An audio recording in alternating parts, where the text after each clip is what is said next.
इधर ध्यान दो। चलो दाखला नंबर 3 उसी के अंदर।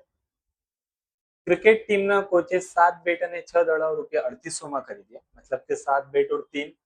ની 6 દડે कितने में खरीदी इन लोगों ने? 3800 में। પછીથી તેણે તે જ કિંમત વાળા 3 બેટ અને 5 દડાઓ રૂપિયા 1750 માં ખરીદ્યા। तो एक बेट की कीमत અને एक दड़ा की कीमत शोधो। तो एक बेट की कीमत और एक दड़े की कीमत क्या होगी, वो हमको क्या करना है, ढूंढना है। सवाल के अंदर जो चीज अपने को ढूंढने का बोले ना, उसी को तुम्हारे क्या कर लेने का, धार लेने का। क्योंकि ये जो दाखले हैं सभी कैसे होंगे, धारणा करने से होंगे। तो धारणा क्या करेंगे अपने, धारो के एक बेटनी कीमत, एक बेटनी कीमत को अपने क्या मानेंगे, एक्स रुपया છે, क्योंकि जो कीमत है वो काय में होती है, रुपये में होती है। અને एक દડાની कीमत क्या होगा अपने लिए, वाई रुपया छे। एक्स और वाई धार लेने का सबसे पहले चीज क्लियर, ठीक है। अब समीकरण बनाना है, तो ये लिख भी सकते हो कि क्रिकेट टीम ना कोचे 7 બેટ અને 6 દડાઓ રૂપિયા 3800 માં ખરીદ્યો। अपने पास एक बेट की कीमत कितनी है, अपने ने कितने खरीदे, 7 बेट, यानी कि 7x प्लस 6 दड़े, एक दड़े की कीमत कितनी है, वाई रुपए, तो 6 दड़े की 6y, कुल मिला के अपने ने इसको कितना दे दिए, 3800। तो बराबर में कितना आएगा, 3800, समीकरण नंबर 1। ठीक है। अब दूसरा बनाना है तो उससे भी सरल। पछीથી તેણે તે જ કિંમત વાળા 3 બેટ અને 5 દડાઓ રૂપિયા 1750 માં। अपने पास एक बेट की कीमत कितनी है, x रुपए, कितने बेट खरीदे, 3, यानी कि 3x प्लस 5 दड़ाओ, एक दड़े की कीमत कितनी है, y रुपए, तो 5 दड़े की 5y, बराबर में कुल मिला के अपने ने इसको कितना दिया, 1750 दीजिए। ये क्या बन गया अपना समीकरण नंबर 2। एक और 2 आ गया, एक बार खुद से ट्राई करो, नहीं होता है तो नहीं कराता हूं। चलो इधर ध्यान, चल बेटा, ट्राई करने के लिए दिया, काफी टाइम लिया, एक का भी नहीं आया ना, अच्छी बात है, कोई नहीं, ध्यान दो, आ जाएगा। समीकरण 2 से सबसे पहले कर्ता बना लेता हूँ। एक काम करता हूँ, 3x तो इधर ही रहेगा, प्लस 5y उधर जाएगा, तो क्या हो जाएगा, माटे लगाते रहने का मैं भूल जाता हूँ, तुम लोग थोड़ा ध्यान रखा करना इसमें, ठीक है। प्लस 5y इधर आया तो माइनस, कर्ता बना x, नहीं कर्ता बनाना है तो x के साथ अभी जो 3 गुणाकार में उसको कहाँ भेजना पड़ेगा, इधर, तो भागाकार में हो जाएगा x बराबर 1750 माइनस 5y, भागाकार में कितना आएगा अपना, एक्स करता बना, इसको अपने ने नाम कितना दिए, समीकरण नंबर 3। सिंपल था, कुछ था नहीं, सादा था। अभी 3 की कीमत किस में रखेंगे अपने, एक में, क्योंकि करता मैंने किससे बनाया, 2 से बनाया, एक में रखने वाला हूं। तो पहले समीकरण 1 को लिखना नहीं है क्या, एक्स ની કિંમત समीकरण 1 में मुकता, समीकरण 1 में लगा देंगे एक्स की कीमत, समीकरण 1 क्या है उसको उतारो, 7x प्लस 6y बराबर में कितना आ जाएगा, 3800, बरोबर बरोबर। x की जगह x की कीमत लगा दो, x की कीमत अपने पास क्या है, 1750 माइनस 5y भाग में 3। पीछे जो चीजें जैसी हैं उनको वैसे ही रखने का, उसमें अपने कुछ भी करने का नहीं, ठीक है सर। प्लस 6y बराबर में कितना आ जाएगा, 3800। अब ये 3 से 6 को कभी मत काट देना बेटा, क्योंकि आगे क्या आएगा, प्लस है, कभी भी प्लस और माइनस हो तो यहाँ से यहाँ पे कभी भी काटने का नहीं, हमेशा ये गुणाकार और भागाकार के संबंध में ही कटता है, वरना काटने का नहीं। यहाँ से यहाँ पे कट सकता है क्या, नहीं, लेकिन मेरे को नीचे से तो 3 को हटाना है का, और अगर मुझे नीचे से 3 को हटाना है तो पूरे समीकरण का गुणाकार मुझे किससे करना पड़ेगा, 3 से। तो 3 हट जाएगा कि नहीं हट जाएगा, हट जाएगा। इसके पहले हमने दाखिले करे थे उसमें था ऐसा ही, तो लिखने का क्या, समीकरण ने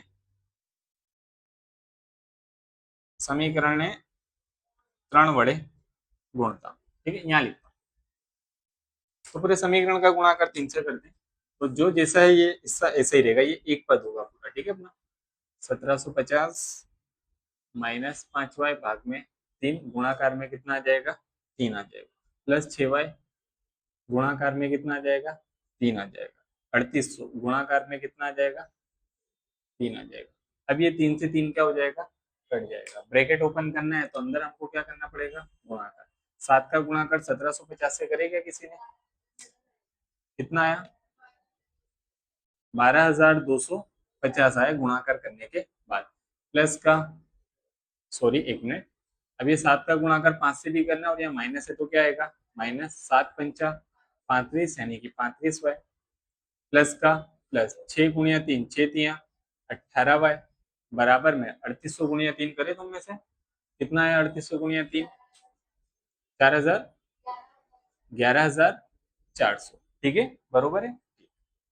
अब क्या करेंगे -35y plus 18y minus plus क्या होता है -35 में से 18 कम करो कितना बचेगा कितना 17 ना तो 17y लेकिन कैसा रहेगा माइनस क्योंकि 35 और 18 में बड़ा कौन हुआ अपना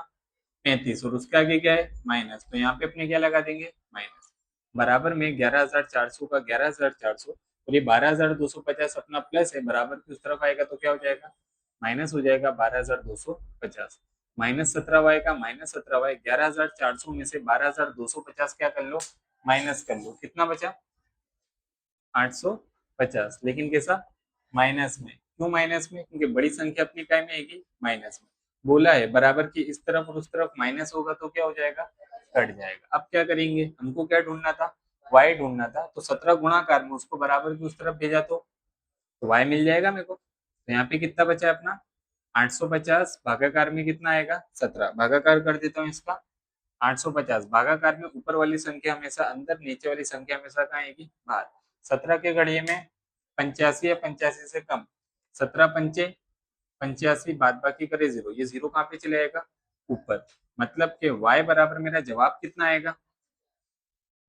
y आ गया y आ गया तो x भी आ जाएगा सरलता दाखला जो चीजें हमने करी थी वही सब कुछ कराएगा कुछ अपने ने इसमें नवा करा नहीं है बस खाली हमको तरीका ध्यान रखना और उसको अगर हम सही तरीके से करते जाएंगे प्लस को माइनस को गुणाकार को भागाकार को तो हमारा जवाब हमेशा क्या रहेगा सही रहेगा हल्की सी भी कहीं पे मिस्टेक करोगे तो जवाब सही आने वाला नहीं है इसलिए खास ध्यान रख के चलो ठीक चलो कोई ना